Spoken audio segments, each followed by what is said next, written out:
Good morning. Hemshech Beis, Volume 2. We are on page 1163. Okay. Now we're talking about Atzilus, the world of Atzilus, which is called a world, Elam, from the word Helam, which comes to explain what he's trying to discuss here is that in Atzilus itself, you have Das Elyon and Das Tachten. So although he began the Maimer, the bottom of page 1161, saying that B'derech Klal, in general, Atzilus is Das Elyon, because Atzilus is Elikus, divine, and it reflects the perspective that Lamaila is the Yesh, the true reality is God, and existence is the novelty. And yet, Be'emes, they're both perspectives in Atzilus. And to explain that, began to explain what is the Elam Atzilus. And how can you call it a world? Which comes from the word concealment, Elam from the word Helam, when Atzilus is Elikus. That's what he said. Elocheda, he said. Elocheda, ma'achar she'Atzilus hu Elikus, heich yitaken likresi b'shem Elam. Since it's divine, how do we call it an Elam? So to explain that, he began with the Pasuk Eliyahu, the bottom of page 1162. Antu dafikos eser tikunim v'karinalon esesferin, with a few questions on this Pasuk Eliyahu. Since God is divine unity, what is this Antu dafikos, that from there emerges 10 tikunim, 10 ornaments or 10 expressions, and they're called the 10 spheres. What is the? And he asked two questions. What is the afikon? When you said first antu chad, so what does it mean that then there's antu, that you are one that from you emerges 10? And what's the difference between tikunin and Sefiros? So he didn't answer the question two, but the first question he did answer. And what did he say? By answering what is the purpose of the 10 spheres? Why are they 10, not 9, not 11? When Mitzad Ein and Sof, there could have been infinite amount of spheres. I'm reviewing the top of page 1063, where we learned yesterday. They're infinite. Like we say, Antu Chad v'lei b'choshbon. You are one and not a measurable one, not a measurable one. Which means, lei b'choshbon means Sefiros ein ketz. It's not measurable. It's not defined by 10 or by any number for that matter. It's ein ketz, without end. Because Ayin Ein Sof mechayev liyei Sefiros bli misper. So what is this thing that from it emanated 10? So that's why the Pasuk Eliyahu comes to answer that. That from the state of utter unity and a state where their potential to be infinite, from there onto the afikos eser tikunin that are in a state of yitzia v'izgalus, that God wanted, that from His utter unity and utter pshitus and infinite possibilities should emerge kavyochel outside of Atzilus, meaning kavyochel outside of the whole bli gvul, a particular 10 channels, which we call the eser tikunin, the 10 spheres. And that's why he says antu the afikos, because he said the Lamaylam Atzilus Shuzau Dain Kamesha Kol Batzmusei, higher than Atzilus, which is in general the way they're still encompassed in the source. They're called Sefiros ein ketz. Or Batzilus Liyash Shuzau B'chinas Yitzias V'Yizgalus and B'chinas Eses Sefiros. And Atzilus, which is a form of going outward, exiting outward, and revelation, that's their 10 spheres. And what's the purpose? To govern and create and govern the worlds. In order for there to be a hisavus from a bli gvul, bilti bal gvul, completely, to a world that is defined and limited, we need to emanate the 10 spheres. Through them, you can have, from the bli gvul should become gvul. So basically, within the Ein Sof is emerging, like we talked many times, the artist's infinite possibilities, infinite Sefiros, emerges 10 in order to create a defined and structured world. Okay. Then he went on to explain that the Sefiros are not just in the Kelim, the Sefiros themselves, in other words, they're not just creating, I should correct myself, they're not just creating Gvul, they themselves are B'B'chinas Agbola, B'B'chinas Islapshus Eidos B'Kelim. That the Kelim define and contain the energy, the light, and the Oyer is commensurate who Bo'efen Kazeh Sheyuchel Lavi B'Gbola B'Kelim. And now he goes back to the beginning of Ayin Beis, where he explained this idea. It's actually the fourth mimer of Ayin Beis. The Gamba Er Yeshes Sefiros.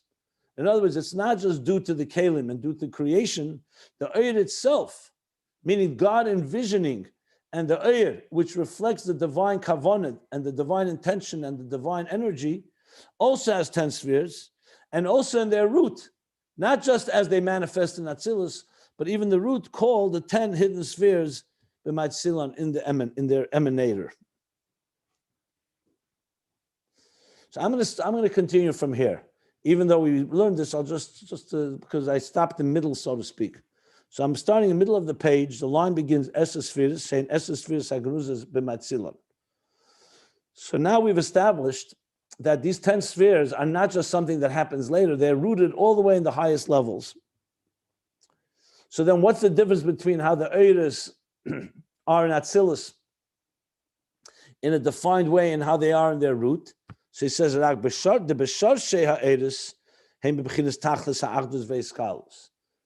root, these Eidos that have Sefiros in them, in order to create existence, when they're in their Sheidish, in the 10 hidden spheres, they're utterly united and interconnected.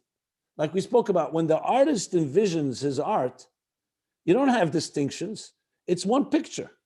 It's one snapshot of the whole thing. So everything is one picture. It's when you start painting it, when you start creating it, then the picture is made up and comprised of different components. So in Sefiros Hagnuzas, the way it's in the root, they're all bis'achdus. So there are 10 spheres, but they're not seen as 10 distinct entities. They're all part of one larger reality. And that's the first statement in the Pasuk Chaliyo. You are one, but not measurable. What does that mean? In a total united state. Utter unity. As was explained earlier, and now he's beginning to refer to all these Maimorim in the beginning of Ayin Beis, volume 1. But down below you'll see the page numbers, how far back he's going. Page 241, then page 47, page 19, page 35. He's going to quote now 4 different Maimorim from the beginning of Ayin Beis. He quoted one already. That was the Maimon Lo Yochel Yosef L'Sapik. Now he's going Mimona Aleph. As we learned there, that the Sefiros Hagnuzas, everything is utterly united. Antu Chad. Now comes the next level. Antu Chad is the higher level. Now then he goes Antu Dafikus Eser Tikunin. Now he's talking about stage 2, that you are one, that from within you emerged these 10 Tikunin. U'B'Atzilus bo b'B'chinas madregas protis u'mislapshim kol er b'keli. In Atzilus, however, as opposed to the way it's that one snapshot picture, that everything is integrated and united and seamless. In Atzilus, it comes in specific levels. It would be like saying that God envisions a child being born.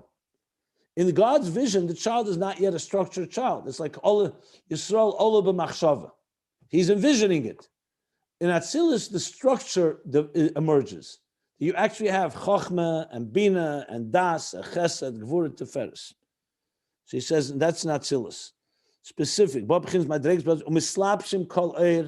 And every energy, every light force, every energy, Mislab is b'kli, encloses itself and manifests in a container. Antuchad is Kedem Tzimtzum. Right here he's saying Kedem Atzilus.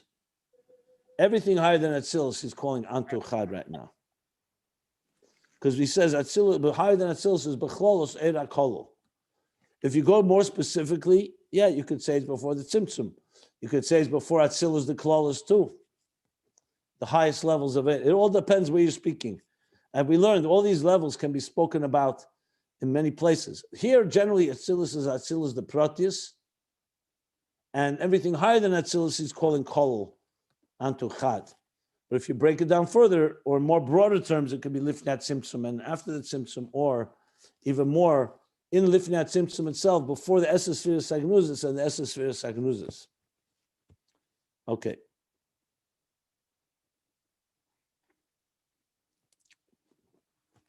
Now in the parentheses he adds, just to make sure that we get the balance right, with all this said, he still did not say that Atzilus is not a lakus.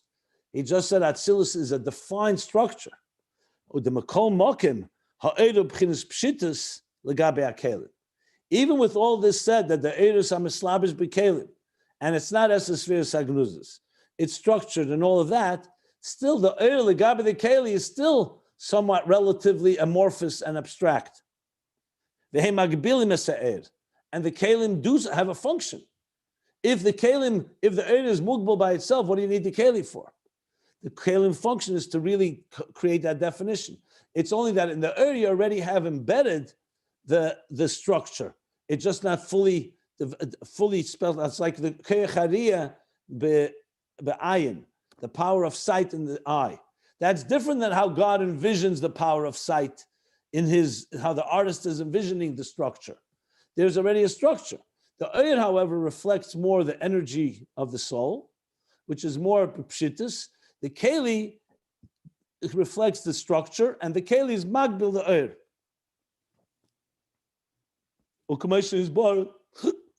As was explained earlier, Dibra Maslam Nosei Ha'alef. That's all the way, the fourth Maimer in Ayin Beis, chapter 19. I'm sorry, page 19. So you see here how the Rebbe Rashab very clearly, I already pointed this out earlier, is connecting all this discussion here about the two levels of Ayin and so on with his discussions in the beginning of Ayin Beis and the interface of the Pnimi. Okay. Now after the parentheses, he continues. V'arihu begeder miyuchad. So she qualified that the Eir remains relatively shapeless compared to the Keli, but it's still a structure. And Atzilus, it's in a particular parameter, particular boundary. Geder is a structure, particular parameter.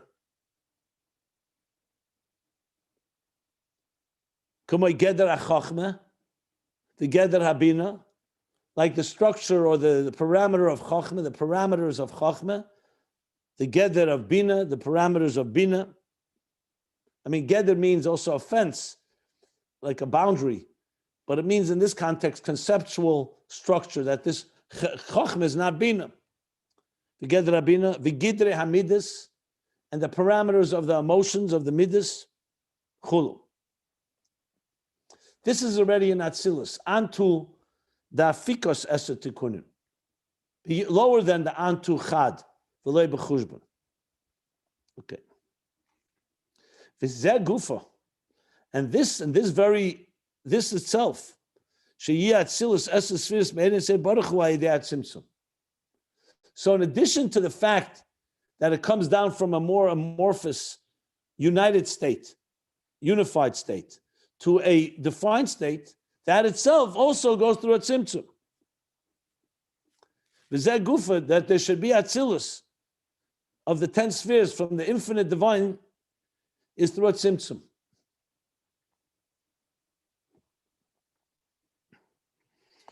The zeh gufa is an important emphasis, because what he's saying is,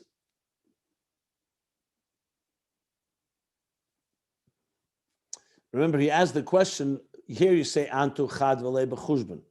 You are one and not measurable. Then you say, Antu dafikas. So he explained, because why? Because from the infinite Sefiros enketz, without limits, comes the Sefiros. But now he's adding that this itself, for this to happen, requires a tzimtzum. Requires a tzimtzum. Shahoye be'erein sof, the tzimtzum that was in the infinite divine light. Shaydei Tzimtzum. Because now through this Tzimtzum, through this concealment, because he still explains, so how does it suddenly go from a unified state to a structured state? So he said, and you called it Yitzir Vizgalus. Remember, we said Atzilus is Yitzir Vizgalus Kavyachol, from that inner Atzmuse, how it's called Atzmuse. So the Tzimtzum comes to explain that. The Tzimtzum creates this leap, this shift. There should be Yitzir Vizgalus Chutz Latzmuse Kavyachol. Should be something that exits out, that emerges, so-called outside of the core Atzmuse, where everything is unlimited and unshaped and all unified. And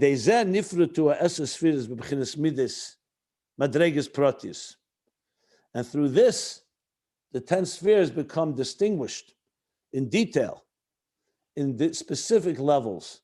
As was explained earlier, yet another mimer. The mimer kol machlekes shel Shem Shamayim,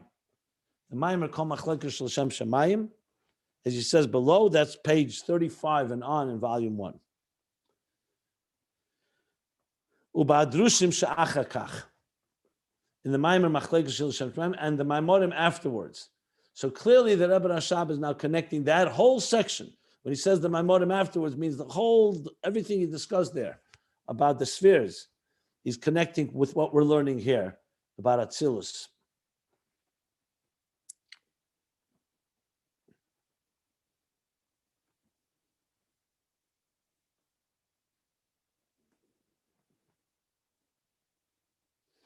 So essentially, two things have been said here. One is that from the Sefiros Ein Ketz, from Chad V'Lei B'Chushbon, emerges 10 spheres, and God emanates 10. And those 10 are rooted all the way in the essence sphere of Sagnuzis, B'Shor She'eris. And the second thing is for it to be actualized, you need a Tzimtzum. Because the Tzimtzum conceals the so-called Achdus and Bligvul and allows for these 10 spheres to emerge. So now comes a question, which was really asked earlier, but he's spelling out, if that's the case, why does God have to then emanate 10 spheres? He should just have a Tzimtzum, and that's that. Why do you have to say that the 10 spheres are rooted before the Tzimtzum in the Essence sphere Sagnuzis? Why do you need both elements? So he says, V'agam, he's asking now. And though the fact is, that through the Tzimtzum now you can create something of Baal Gvul because you're concealing the Bilti Baal Gvul, the infinite. So now the Tzimtzum allows for space, like the general rule. What does the Arizal say? That before the Tzimtzum, there was Ein Sof, was infinite. Mamala Kol HaMetzias, B'tachlis HaPshitas. There was only thing that reality was divine consciousness. There was no room for anything else but godliness. Like a teacher, a brilliant teacher who's expounding and revealing, there's no room for anyone except himself, except his revelation. Comes the Tzimtzum and leaves space. Cholol u'mokim panei. So the Rebbe Rashab is qualifying, saying, so even though the Tzimtzum alone is enough to create Bli Gvul, Baal Gvul rather, Gvul. So if that's the case, Hainu Hisavas HaNivroim, meaning the creation of the bringing into being of creations. If that's the case, so why do you need to emanate and impart 10 spheres? So he answers, Ha'inyan the inyan in this is, the im ha'yisavas ha'nevroim ha'idei tzimtzum, if the creation of existence of all the nevroim would have been only through the tzimtzum, it would have been all completely concealed. You wouldn't have the capacity to reveal anything. In other words, if there was only a tzimtzum and there was no an envisioning and imparting of 10 spheres, it would have been completely concealed.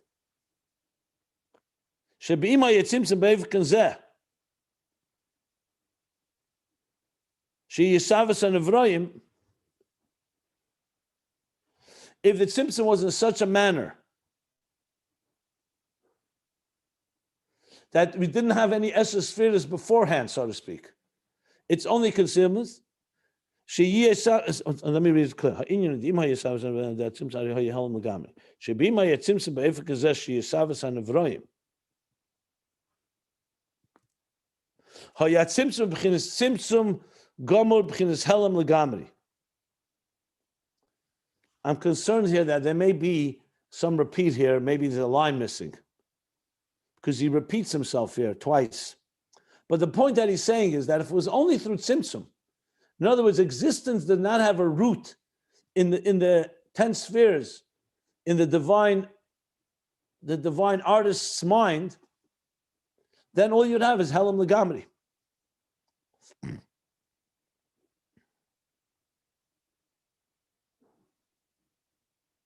Tzimtzum gomer, complete concealment, b'chinas helam legamri, total concealment.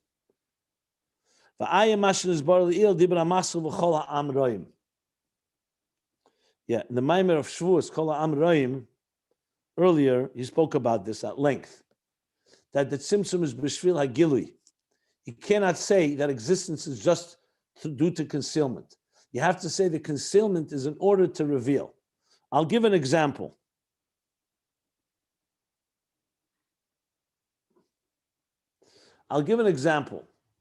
If a teacher is going to convey an idea to students, and all he does is tzimtzum, he conceals his ideas, what's going to happen? You're not going to have any ideas flowing to the student. Yes, you're going to create space for the student. Without the tzimtzum, the student would have no space. There'd be no room for another. But you have to have some gilui. The teacher has to reveal now to the student something in his mind that preceded the tzimtzum, or else the tzimtzum is just then a airtight lock, dead end. That's why he first has to envision, and in his mind he's going to convey an idea. But you need a tzimtzum because his ideas are bli gvul. They're so powerful and intense, there's no room for a student. So the tzimtzum leaves room for the student. But the imparting of the ideas is always embedded in there, or else you'll have complete concealment. So that's why you need to have that the spheres are always there, even in the earliest stages, even though they have not emerged yet till after the tzimtzum. So there's a kav that's rooted in the lifnei tzimtzum, the Sefiros Agnuzis. The tzimtzum allows space. Now the kav can flow. So it would be like saying having a tzimtzum without a kav. What would happen? You'd have existence, but you would have complete locked. It would be trapped, airtight, impossible to find any revelation. And on the other hand, you'd have the opposite. Well, it's not on the other hand. What you would have, the tzimtzum would create space, but you'd have a yesh legamri. You wouldn't have any capacity for this yesh to grow and elevate and refine itself. That's if there was only tzimtzum. But the intention is not that. The intention is sheyir bitl hayesh, that there should be a sublimation, a nullification of the yesh. U'sheyir gil elikus be'elam, and there should be a revelation of elikus. It's like what Rashi says in the beginning of Chumash, that b'tchila ola b'ritzeinei ola b'machshavta ilivrei elam b'midas hadin. God first thought he's going to create the world with midas hadin, tzimtzum. Rosh elam iskayim, he sees the world will not exist with that. So shittif imay midas harachamim. So Chassidus says din is tzimtzum, midas harachamim is kav. So in other words, if you only had tzimtzum, you have total concealment. So you have existence, but you have an unredeemable existence, an existence that cannot go anywhere. And there's no gili, and that's not the kavanah. So that's why. Yet another mimer. He brings the mimer achar sha'alti. The tchilas ha'yiseidus hoya mitzad harachamim. That the beginning of the Sefiros, the stimulation to create, was mitzad rachamim, not mitzad din. Compassion. V'hu, and what is this compassion? Shanivroim yakiru gdulosi yisbarach. The purpose isn't concealment. The purpose is revelation. You need the concealment to allow the student and the existence to emerge, so there should be an independent entity. But the purpose of that is there should be revelation that the nivroim, the creations, should recognize yakiru gdulasa yizbarach, should recognize God's greatness. And that's why the Tzimtzum was in a way in order to reveal light, not to lock up, not just to conceal. It's a Tzimtzum Shvil Hagili.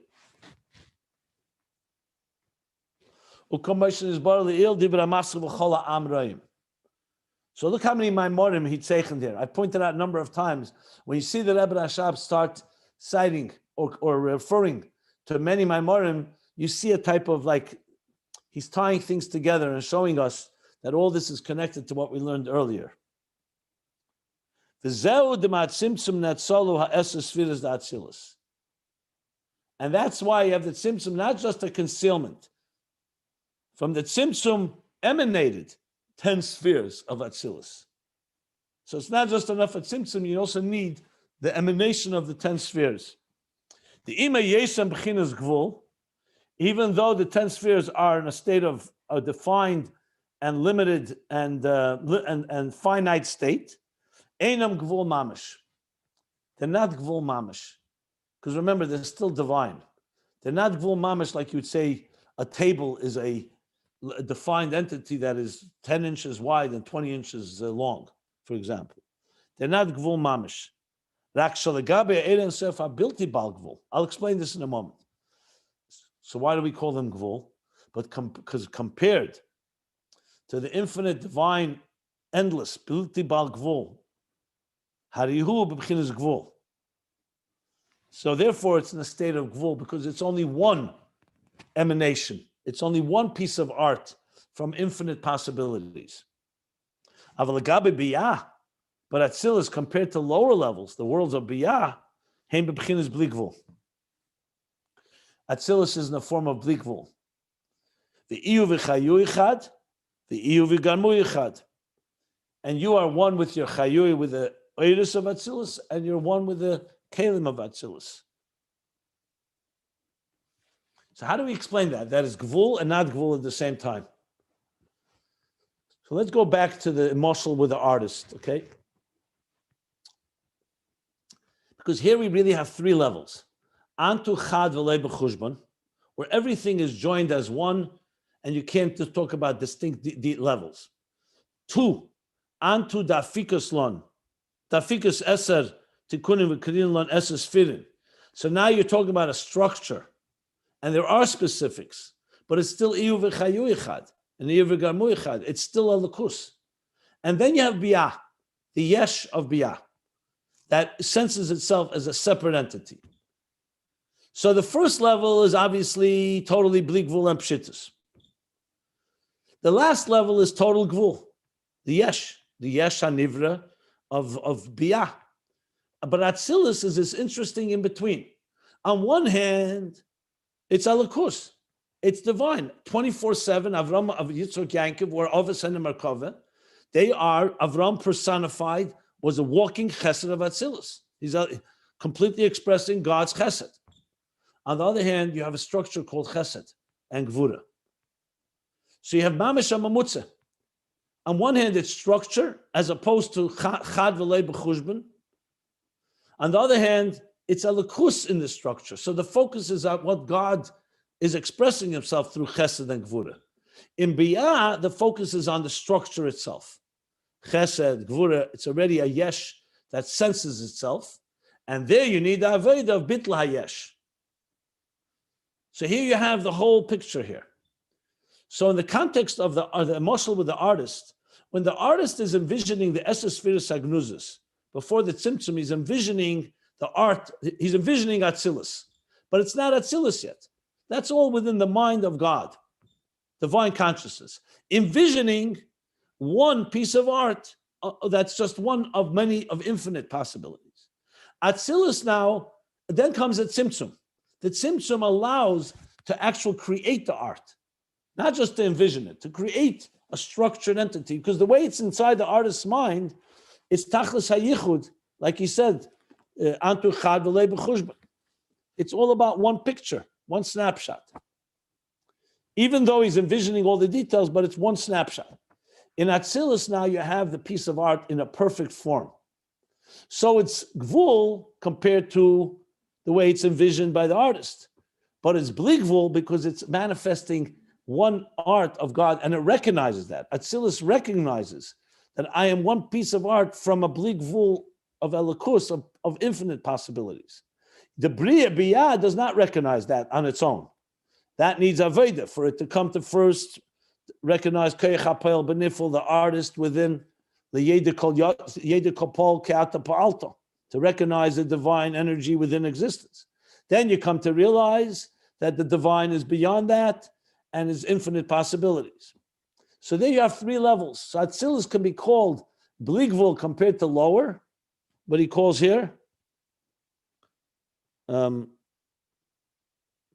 Gvul Legaba higher, because a structure it is, but it's still completely part of the divine consciousness. So it has both elements in it. So therefore, you right away see emerging here that Atzilus can be seen as Das Elyon and Das Tachten, both levels, depending what you're focusing on. If you're focusing on Chesed of Atzilus as it becomes the root of Chesed of Biyah, you're focusing on creation, on the structure. If you're focusing on Chesed Atzilus as God's Chesed, you're focusing how God sees it through the eyes of God. Das Elyon. He's going to spell it out, but I just wanted to put it all together here.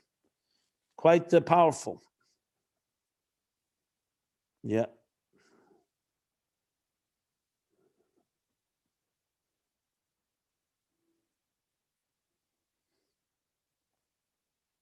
The Ima Yes. So even though these Eris and Kalim of Atzilus, which is Iyuv v'Chayu Echad, Iyuv v'Garmu Echad, they're all one. Even though Ima Yesh Nesava Idei Tzimtzum, we said clearly Atzilus came through the Tzimtzum, and then the Tzimtzum, through the Tzimtzum, emanated these 10 spheres in Atzilus. So you have a combination of concealment and revelation. Even though they came through the Tzimtzum,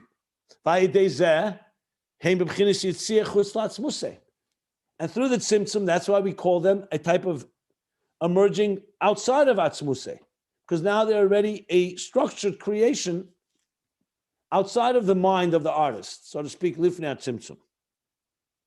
V'kol mokem, hariheim gamkem b'bchinas gili me'elin sof ha'maitzil. Yet, nevertheless, Atzilus is still a gili, a revelation from the infinite divine light of the emanator. V'hainu, which this means, the savusam, that the creation of Atzilus,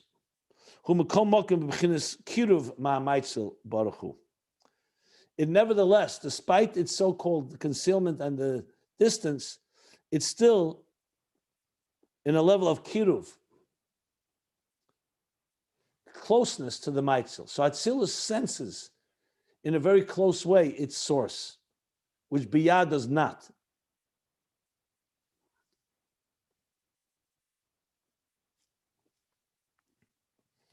The Kamai Kainhu, and now he's saying not just Atzilus, the same thing is in the root of Atzilus, B'Sheidish Hamshacha, which is the Kav. In the root of the Hamshacha, Shazai the Akir of the Ein Sof Shechazer v'Hoyer Keneda. So, how did revelation begin after the Tzimtzum? It was Chazer v'Hoyer. The Kav is Chazer. He returned and radiated. There's an expression, returned, which means you're getting from the Ein Sof Lifnei Tzimtzum b'Bchinas Kiruv. So even though the Kav is a leap after the Tzimtzum, but it's still connected to its source. So again, has those paradoxical qualities. It's now a Kav, it's a line that creates hierarchy, Milo Mata, higher and lower, but it's a Kav that's Chazer v'Hoyer, that after God concealed it all, then he said, Chazer, he returned and radiated. Doesn't say Chadash, that he started a new process. He went back, goes back into the Ein Sof Lifnei Tzimtzum, and from there draws the Kav. So you see that in the highest levels, even though there's a Tzimtzum, the Eir still remains somewhat connected to the source. And Atzilus is in the world, that's the world of Atzilus. In Sherish Hamshach, it's the Kav that's Chazer v'Hoyer. And these 10 spheres in Atzilus are dveikim. Remember the word dveikim, he talked about the level of oir. The highest levels of it. Dveikim is attached umiyachadim, and united, be'ed Ein Sof and Eid Ein Sof.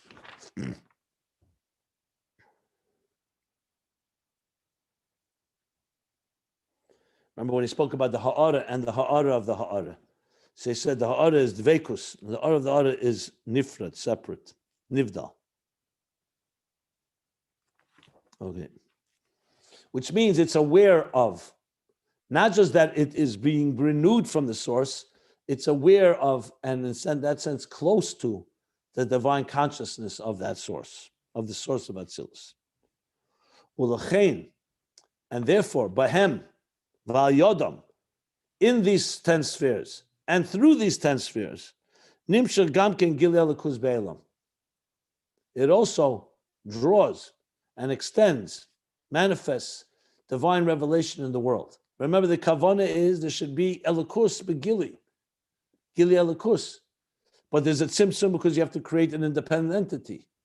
But because Atzilus is also an element of gili, not just helam, the gili of the 10 spheres that are associated with and sense and are connected to their source, that causes there should be gili elikus even in the elam of the yesh.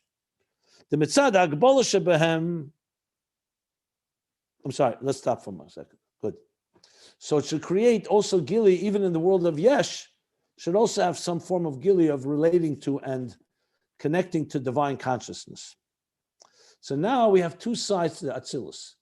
One is the hagbola of Atzilus as a structure, and the other is the gili elikus in Atzilus, how Atzilus serves as a revelatory divine revelation. So mitzad hagbola shebehem, due to their defined, limited element, so on one hand, the 10 spheres, due to their structure, they are a source for the gvul, for the defined entity, identity, and existence of biyah, of bri yitzir asiyah. That's on one end. And due to the fact that the 10 spheres of Atzilus are nevertheless also a revelation of Eid Ein Sof. In other words, it's not just the concealment that creates structure, but it's also revealing the divine intention in the art. This is divine art. So from that, from them is drawn Hagili Be'elamis, that revelation in the worlds. So let me go back to the mashal with the artist. The artist has infinite possibilities and beyond. Decides he wants to create one piece of art. Let's go to the other end. We look at the art in Biyah, we just see a piece of art. We could actually even deny the artist and say, you know what? I like this art, it's good for me, I indulge in it. I'm ignoring and denying that there's anything that put it here. That's the yesh. The artist envisioned this art. Atzilus is the right in-between interface. On one hand, it's already art. It's a picture of art. On the other hand, it recognizes through and through, it's saturated with the consciousness that the artist within the art. So the yesh of Biyah receives that awareness from Atzilus. If you cut out Atzilus, you just have the creator of the art and you have the art, the product. The yesh amiti and the yesh nivra. Atzilus plays that interface role, that on one hand, it's art, but it's art of existence that's telling you all the time, I am an expression, a product of the artist. So Avram Avinu was personified and embodied chesed of Atzilus. It was chesed, hachnosas archim, stoko mishpat, he did kindness, charity, guests, and so on. So he's clearly an entity in existence, but his whole entity is chesed of elikus. I am here to express and channel divine kindness. Yitzchak, divine gvura. Yaakov, divine teferes, compassion. In this world, biyah, we have chesed, gvura, teferes, but it could be somewhat disconnected to the point you can completely sense yourself and not even sense that it's a piece of art from an artist. You feel self-contained, the yesh hanivra.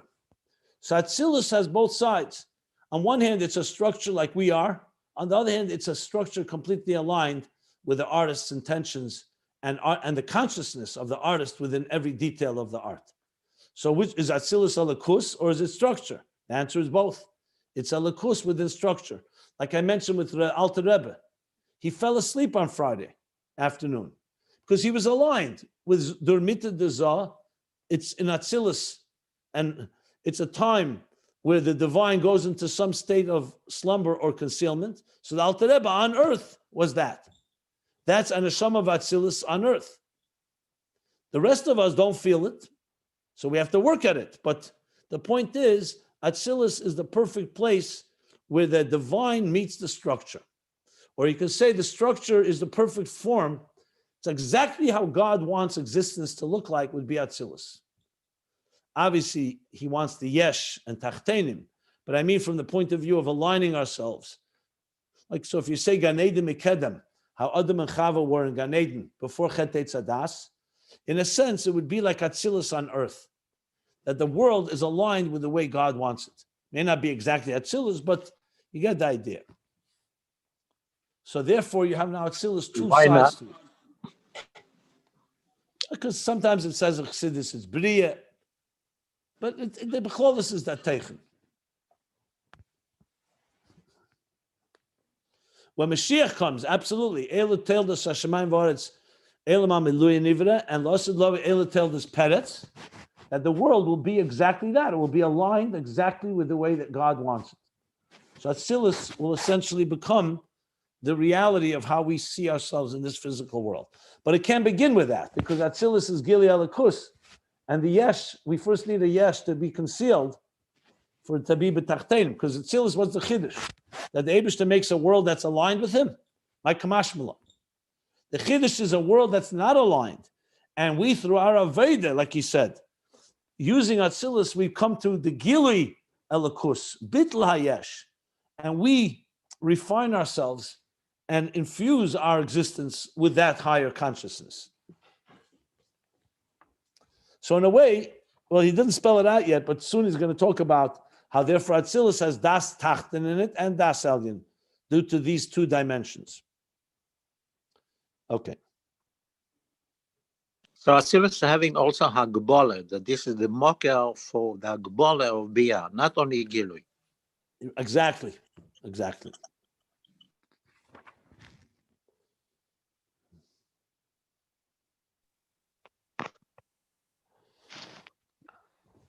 I think we should stop here, even though obviously everything flows nicely. Next step, but let's stop here at the bottom of page 1163. And tomorrow he's going to now go with this. He'll explain the two lashenis, the two expressions in Pasuk Eliyahu, Eser Tikunin and Eser Sfirin. The difference between Tikun and Sfira. Why does he say both expressions and not just one of them? He's now going to explain that. So in other words, those are going to be the two dimensions of Atzilus, obviously. So let's stop here. Bottom of page 1163.